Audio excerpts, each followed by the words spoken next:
I don't care if you young. I don't care if you old. This is the best Larry Bird story ever told.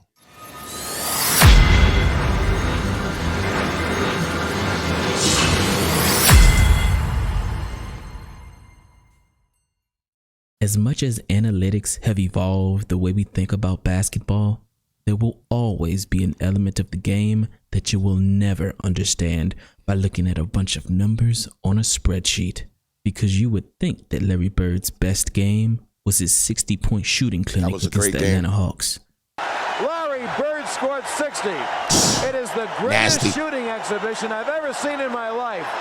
Or his near quadruple double versus the Utah Jazz, where he sat out the entire fourth quarter because his team was winning by so much. I remember one night Quick question. First off, shout out to everybody that is a Larry Bird fan. If you're here for Larry, write Larry in the comments. If you're new to watching these kind of videos, write new in the comments and welcome to the family. I want to know why you love basketball. What got you into basketball? What got you into Larry Bird? If you ever been to a game, please explain to us. I know the Garden went down years ago, so a couple of y'all actually were there. So let me know some stories so we could definitely take a trip back. All right. Utah, Larry had a triple-double, and he had 9 steals. So you could get a quadruple-double, which never happens. There's only been a couple in NBA history. Came out of the game in the third quarter because they were leading by so much. I ran down to the other end where he was sitting on the bench. I said, hey, get back out there. You could get a quadruple-double. It's only been done like twice in history. He said, get the hell out of here, Scoop. I don't care about that. Wow. Larry Bird finished that game with 30 points, 12 rebounds, 10 assists, and 9 steals. 1 steal away from a quadruple-double because padding his stat sheet just for the sake of doing it was beneath him. Wow. But in the 1986 NBA Finals versus the Houston Rockets, Larry Bird called Game 6 the best game he ever played. Everybody's always asked my best game, but I would take that night in and night out, yes. To reach the NBA Finals, the Houston Rockets defeated the Los Angeles Lakers 4-1, thus ruining the Lakers-Celtics rematch that the world wanted to see on this. All right, I need to know who was at that game with the Rockets and the Lakers because I never even seen that. I never even knew that went down. Last second shot. Hakeem Olajuwon has been ejected. So has Mitch Kupchak. Wow. McRae will inbound. 1 second on the clock. Wow. It goes. It's over. And so they won by 1. Okay. A miraculous shot by Yeah, break that down for me in the comments. I don't mind learning. Sampson. Off balance has given the Houston Rockets the Western Conference Championship and a trip to Boston. That is crazy. That shot, though. Well, He shot it backwards. There's no question about it, but Houston was an upcoming team with Olajuwon, and they had a very good team. And after 4 games of the NBA Finals, the Celtics were leading the series 3-1. But in Game 5, the Rockets went back to their home court and literally fought for their lives. And now Seasting and Sampson. And now Dennis. Oh. What game was what? Hold on. Broken out. The benches have emptied. And If you would like me to react to that game, just write "I would" in the comments because I never even seen this at all. I know nothing about that game. they have brought police. I want to see that. At the bottom of the pile is Walton and Sampson right now. Wow. So Walton and Sampson got into it. Sampson and Jerry Seasting. Okay. And they're still going at it. And Oh. You can't be doing that. They really was fighting. I thought it was distasteful for both sides. I think that you just got to play the game. It was a game that we wanted to win. We want to get the series over with because anything can happen if you stay out there long enough. You get guys injured. We were better than that. We should have, I don't know about sweeping them, but we should never have lost Game 5. We had got pushed around in Game 5. And then we had practice the next day on Saturday. Everybody was really quiet. But there was one person who wasn't worried at all, and that was number 33. And I remember him on that Saturday afternoon of practice saying that we need rebounds, we're going to get rebounds. We need this, we're going to get that. We're going to be fine. Larry Bird assured the world, we're going to be fine. And so we get into the game, And Larry's out doing his pregame warm-up, and we're all in the locker room stretching and working it out. And then Larry comes into the locker room, and he looks at us all, gathered all our attention. He says, guys, I was just out there in the crowd. It's an hour and a half before game time, and the crowd is already in, and they're ready. And right now, they want the blood of the Houston Rockets. But I'm telling you right now that if we don't deliver today, they're going to want our blood. Now, let's get going. Who's coming with me? That was gangster, yeah. I'm just going to keep it real. Write gangster in the comments if that was gangster, man. See, you have to be a certain type of player to understand the crowd, you know, and the crowd back then was a real crowd. You know, you could probably, if you was in the crowd back in the day, you probably could just run on the court and tell Larry you don't like him or something. You know what I mean? So the value of these games came down to the crowd. You know, basketball went down in the 80s from what I heard. Yeah, I learned that watching these videos. Basketball went down, and people like Larry and Magic brought us back, man. He really did. So make sure y'all understand that these elements matter, and that's what makes this guy such a good guy, because he's able to grab what the crowd feels, and not just, you know, not just the highlight reel, but how the crowd actually feel. And I respect that. I don't think anybody could have beat us that day. We were on. We made some mistakes early, but the energy was there, the excitement was there, and we knew if we continued to play hard, we were going to win. I stunk it up. It was one of the worst performances of my career. Larry had to call a timeout because Akeem had stolen the ball from me a bunch of times and went. We had a big lead. Wow. Larry and Kevin were playing great. And then Akeem just started stealing the ball from me, and I was just bobbling everything. Rockets have played in the prior games good defense, making the Celtics use wow. Steal by Olajuwon. I never knew Hakeem was this good, bro. Like, I never knew this. Timeout, he walks over to Casey Jones and says, Casey, you got one choice. You can either take me out or you can take Walton out right now. Casey Jones, he did the right thing and took me out. But aside from Bill Walton's early blunders, nasty. The Celtics proceeded to show why they had the greatest home court advantage of all time. Boston Garden. Because after Ralph Sampson punched Celtic player Jerry Sichting in Game 5, wow. The Celtics crowd, as you can imagine, didn't like Ralph Sampson at all. Hold on. So do y'all think that they didn't like Ralph Sampson more than Bill Lambert? Because I'd heard Bill Lambert was just the worst. So let me ask y'all that question. Do you think Bill Lambert was more hated than Sampson? And they made sure that he knew it. Into the action. Tough to play on the road, and the Celtics have won 40 straight here. Sampson turnaround over McHale. Wow.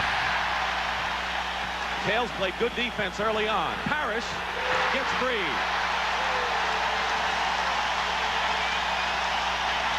And there was this one elderly woman who was maybe 5 feet tall and maybe weighed 80 pounds. And she had a front row courtside seat. And she brought a sign that was bigger than she was. And she said, hey, Ralph. And she's referring to the big fight with Jerry Sichting, who was a little tiny guy himself. And she goes, hey, Ralph, I'm 5 feet tall and 92 years old. You want to fight me too?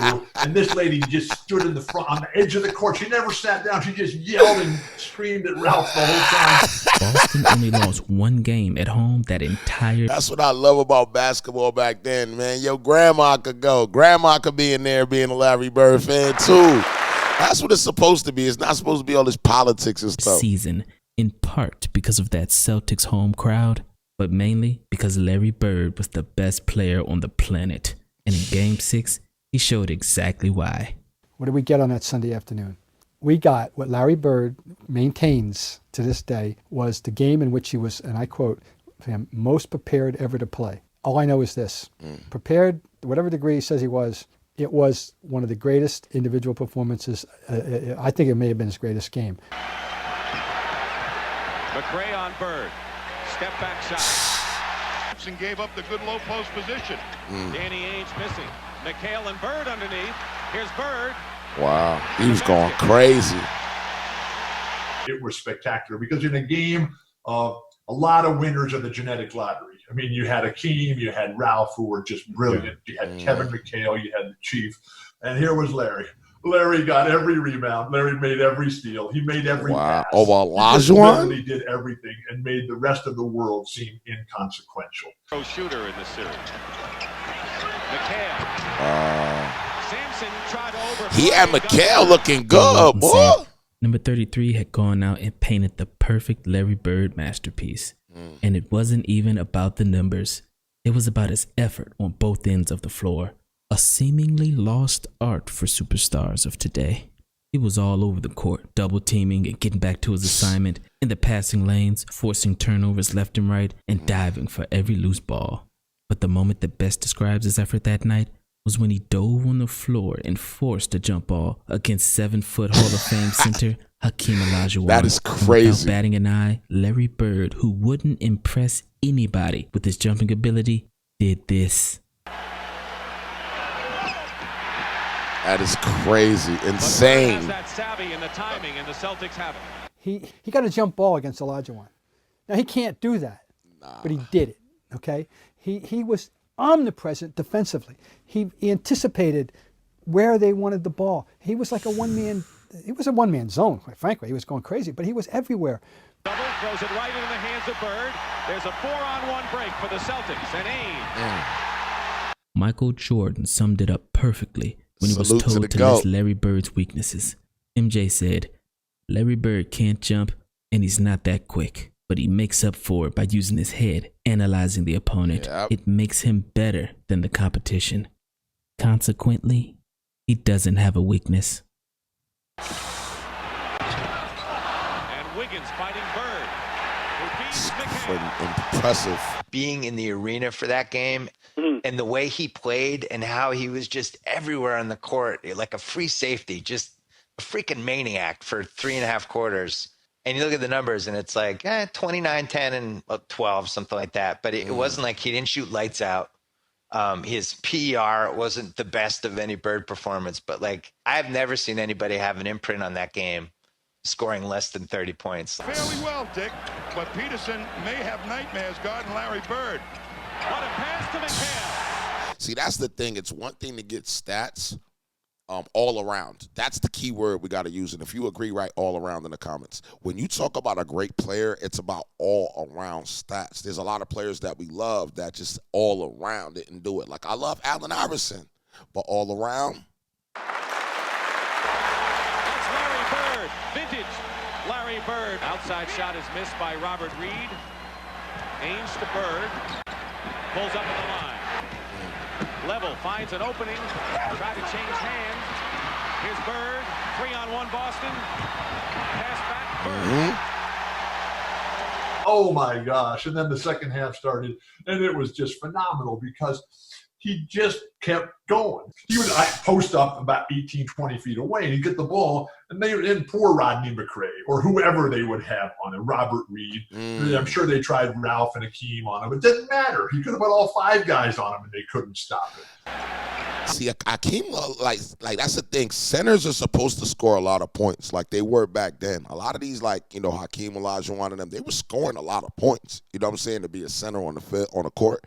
So it's impressive to me that Larry is able to maneuver around all these different positions. You know what I'm saying? He's a forward. Isolating 1-on-1. McRae didn't go for the fake. Pass back. The numbers won't show it. It was a very nice routine triple-double, 29, 11, 12, something like that. And he just totally dominated the game in every way. And of course, the artistic highlight was when he, on the right box, zigzag dribbles out to the corner to turn around and hit a 3 and go, and when they were pouring it on in the second half. Dennis Johnson. There's Sampson and Walt. 2 seconds on the shot clock. Bird wants a 3 out of it, and he gets it. And I guarantee you, he said, I want to shoot it right here. If you ask somebody off that court, did he say something? He's probably was like, I'm going to shoot it right back off this court, off your mother's booty. For real. Larry will say something crazy like that and make the shot off your mother's booty.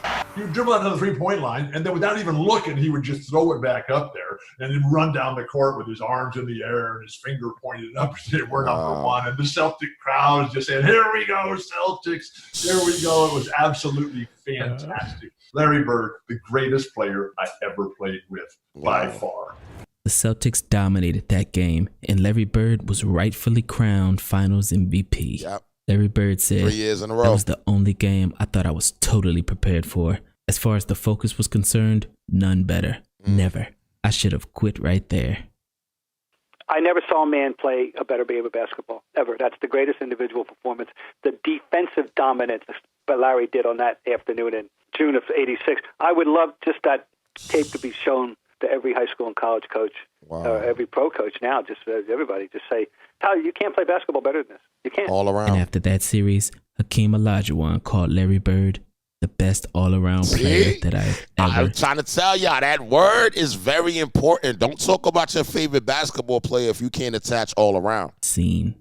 This Celtics championship put the finishing touches on a perfect year where Larry Bird also won the regular season MVP. Wow. Finished with 3 a years home in a row record of 50-1 and was awarded the Associated Press's Athlete of the Year across all sports. Man. The 1986 Boston Celtics were the best team ever, with the best player ever, having his best game ever. It really gets no better than that. That's deep. Larry. The whole Larry Bird experience is just its own ride. You know what I mean? You feel like you put the gas in, you put a little bit of gas in, and the people like y'all help me fill it all up. And then we all get in the car, we take this ride all around the world, and then we enjoy the ride. There's not one video I've seen that I haven't enjoyed yet. I've seen videos that have clips that I've seen before, and I just enjoyed the experience. I want you guys always to definitely let me know in the comments what you think I should react to next. If there's any other players that you guys like, please throw them in the comments so I can look them up. Make sure you guys subscribe, hit the top bell. Trying to get to 1 million. I'm at 36,000, and I'll see you on the next one.